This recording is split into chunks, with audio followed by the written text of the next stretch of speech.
Je vous emmène en Espagne à présent, à la découverte de la ville de demain. Santander est une cité de 180 000 habitants, hyper connectée. Les capteurs installés un peu partout dans la ville donnent des informations pratiques pour circuler ou encore pour se garer.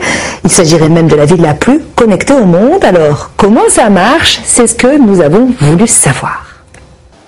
En arrivant à Santander, après le charme de la côte espagnole, apparaît une autre particularité.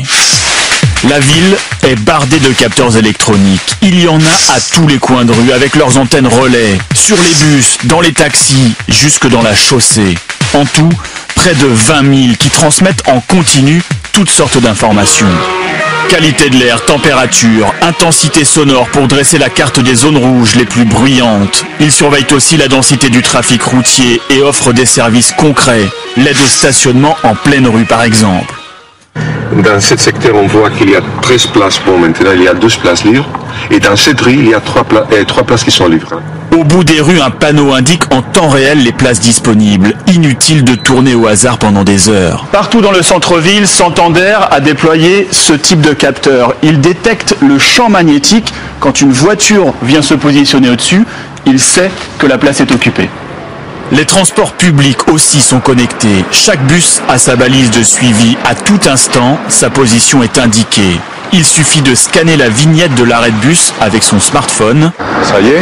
Et on obtient toutes les informations. En 3 minutes, le bus numéro 3, il va y arriver. Il est à une distance environ de 624 mètres. Je peux voir où en sont les bus, mais aussi les horaires des trains, s'il y a des taxis disponibles dans les différentes stations. Et c'est vraiment fiable. Ça me facilite vraiment la vie. Autre application connectée, un guide de la ville en réalité augmentée. Sur l'image de la rue apparaissent les administrations ou les commerces alentours. Et sur leur devanture, comme pour les bus, des vignettes permettent ensuite d'obtenir les détails sur les promotions ou les horaires d'ouverture. Les services publics de la ville aussi sont connectés pour une gestion plus intelligente. Nous sommes maintenant dans le plus grand parc de Santander et là encore, les capteurs ont leur place. Ici, l'éclairage public est réduit à son strict minimum la nuit, sauf quand les capteurs détectent une présence. Et ce n'est pas la seule économie qu'ils permettent. Venez voir. Car en plus de l'électricité dans ce parc, on cherche aussi à économiser l'eau. Et là encore, ce sont des capteurs implantés dans le sol qui mesurent le taux d'humidité. On n'arrose que si c'est nécessaire.